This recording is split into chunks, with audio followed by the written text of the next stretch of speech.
Help support the companies that support our community.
After I sanded the whole piece up to 240, I went ahead and switched over to the Yorkshire grit.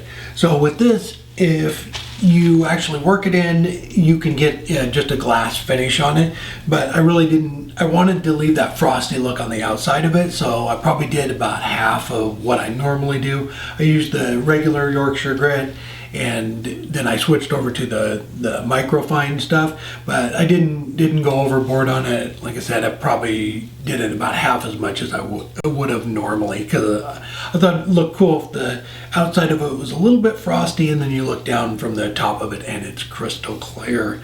After I got that all done, I went ahead and parted it off from the lathe. It was a fun one. I figured with everything going on in 2020, we need a drink. Everybody needs a drink. It's about 6 inches tall and about 4 inches in diameter at the top of it.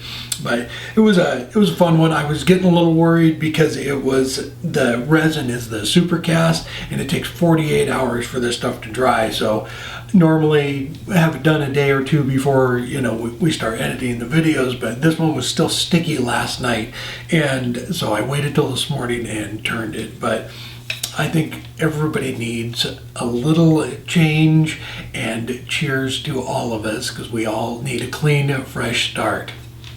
It's 2021. We gotta just wipe all of it away. So a little bit about the project. So like I said, I did use the super cast. It works really well, especially if you don't have a pressure pot. You get nice crystal clear, resin on it without having to, buy a pressure pot. I did use the quick coat on the olives. I did just dyed it green for the olives and then red on the tips. It worked out really well.